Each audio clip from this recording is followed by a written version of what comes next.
Hi everyone, so today we're going to talk about the 3 fundamentals that I use in my short game to help improve your game.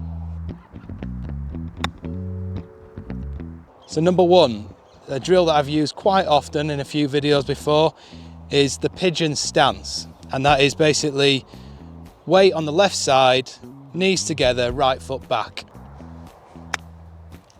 This drill is designed to help hold your spine angle nice and centered, so then there's no tilt coming back, because if there is, you're basically going to either hit the ground behind or you're going to blade it.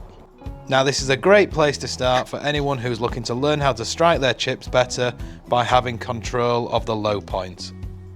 As you can see, this stance puts all the pressure into your lead foot, giving you a stable pivot point, allowing you to create a pendulum motion that rotates around the spine properly rather than tilting back or even swaying. Number 2 is actually trying to almost feel like my right shoulder gets ahead of the golf ball at impact. And what this does is avoids any kind of driving of the shaft going forward. Now if that does happen, the ball will fire off quite low and forward. So the best way to avoid shaft lean is actually by speeding up the body. The feeling is getting your right shoulder moving ahead, which allows your chest to point towards the target much earlier. Now if I focus on the left shoulder, I don't really feel like I can get all the way across, and I just do like a half follow through. So the right shoulder feeling, for me, helps hold that shaft nice and neutral, avoid any shaft drive, and help maintain the loft on the actual club head. So I'm going to hit the 2 shots that are basically caused from this. So this would be kind of a shaft drive. You can see it's digging there. Now I'm going to try and actually get this right shoulder ahead, really keeping that weight on the left side at the same time.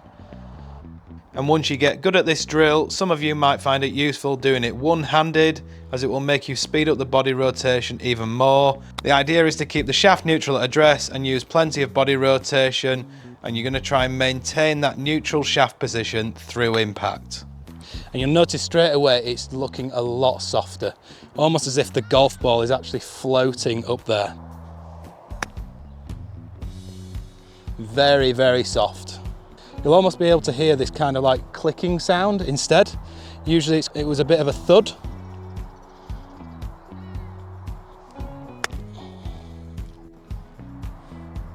And the main reason for this is when you're actually presenting the loft properly, it's giving the ball the best chance to roll up the face. So it's catching actually more grooves than it would be if it's leaning forward.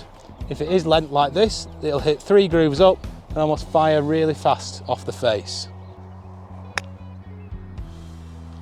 So finally, I've actually put a little ladder drill in. So I've got 4 T-pegs up there. And what I'm going to do now, I'm going to try and land the ball on each individual T-peg, and I'll go up and down the ladder until I actually start hitting it onto them T-pegs. So the whole point of this drill is to actually visualize it properly, match it up with the length of backswing, apply the amount of speed properly and loft, and basically be able to land and stop it on them T-pegs. So we're going to start off with number 1, and this is how I would actually try and land it that distance and stop it with no shaft drive and holding the weight on the left. Now I'm going to match up a length of backswing, and I want to make sure that I'm rehearsing what I'm actually going to be applying in the actual shot. So plenty of commitment there. Number 1. Okay. Now what I'm also doing is making sure I'm visualizing the flight. So I want to see vividly the ball coming off the club head and landing on that spot. And the more you practice this, the more feel you'll be able to generate, which will match how much you can visualize and where that land spot will be. So if you go here, land it there, I'll be able to question, is that enough speed to land it on that T-peg? So let's go to number 2.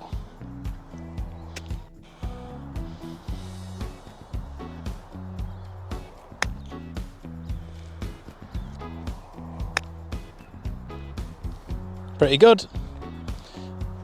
Now number 3, rehearse it again properly.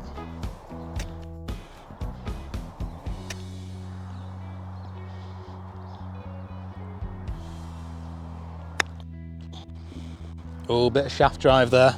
I could feel the weight coming backwards there as well. Try again.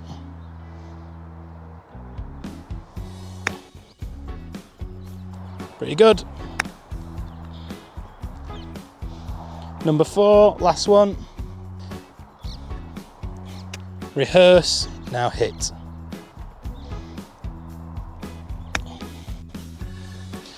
So them 3 things together, you've got pigeon stance, maintaining your spine angle so you don't come back on it. Then you've got the right shoulder ahead, which also helps with avoiding any shaft drive, getting your chest through onto the ball.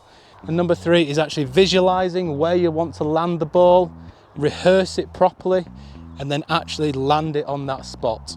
So now I'm going to go back to a normal stance, feel like I've got the weight on the left, and just try to maintain it.